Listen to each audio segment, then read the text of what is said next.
भारत के लिए जियोपॉलिटिक्स में घोर उलटफेर, दोस्ती दुश्मनी की नई परिभाषा। जापान के साथ दोस्ती, भारत ने चीन रिक्वेस्ट ठुकराई। आर्मेनिया, पाकिस्तान, अमेरिका के दबाव में डिप्लोमेटिक रिश्ते भारत के लिए चैलेंज। यूक्रेन ने भारत के डिस्काउंट का सबसे ज्यादा लाभ उठाया। कश्मीर मुद्दे पर बदलती दोस्ती, चीन, Armenia, Pakistan game. New York times report, phone पर मोदी की ट्रंप को नोबेल प्राइज की सलाह। वीडियो को पूरा देखिए ताकि आपको हर अपडेट मिल सके। चीन ने एससीओ समिट के बहाने अपने विक्ट्री डे मिलिट्री परेड में भारत को आमंत्रित किया, जिसमें 80 साल पुराने जापान के खिलाफ जीत को सेलिब्रेट किया जाता है। जापान को इस मिलिट्री परेड से आपत्ति थी क्योंकि चीन इसको खुलेआम जापान विरोधी पॉलिटिक्स का मंच बना रहा था। भारत ने जापान की रिक्वेस्ट मानी, उस परेड में शामिल होने से साफ इनकार कर दिया। प्रधानमंत्री मोदी सम्मेलन के बाद इंडिया लौट आएंगे। यह भारत की नीति का दमदार नमूना है कि भारत दोस्ती निभाने में भी कभी डगमगाएगा नहीं।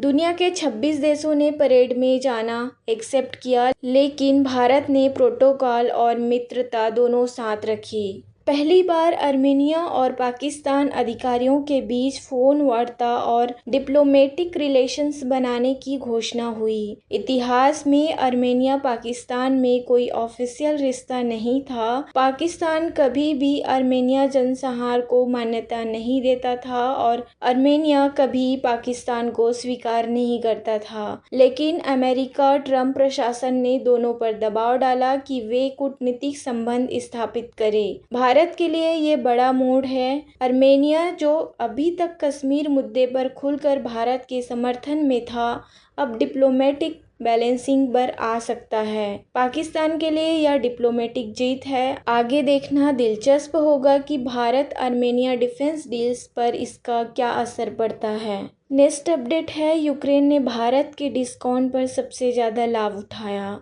हकीकत यह है कि जुलाई महीने में भारत ने यूक्रेन के लगभग 15.5% रिफाइंड डीजल और पेट्रोल भेजा। रशियन क्रूड पर मिलने वाली छूट का फायदा अब यूरोप से यूक्रेन तक पहुंच रहा है। सत्ता और प्रोपेगेंडा चाहे जितना हो, हकीकत यह है कि यूरोप और अमेरिका भारत को सैंक्शन की धमकी देते हैं, लेकिन सस्ते डीजल के लिए ऑर्डर भी वहीं से आते हैं। भारत का रिफाइनरीज रूस से सस्ता क्रूड खरीदकर इन देशों को सप्लाई कर रही है। डबल स्टैंडर्ड हर जगह। आर्मेनिया हमेशा कश्मीर मुद्दे पर भारत के साथ खड़ा रहता था। अमेरिका की लॉबी के चलते पाकिस्तान के साथ खुलकर दोस्ती कर सकता है। कश्मीर मसले पर आर्मेनिया अब न्यूट्रल या पाकिस्तान साइड हो सकता है। यह भारत के लिए डिफेंस, कूटनीतिक और कॉमर्शियल डील्स के लिए अलर्ट है। अब कश्मीर पर खुले सपोर्ट के लिए सरकार को नई लॉबी और स्ट्रेटजी प्लान करनी होगी। New York times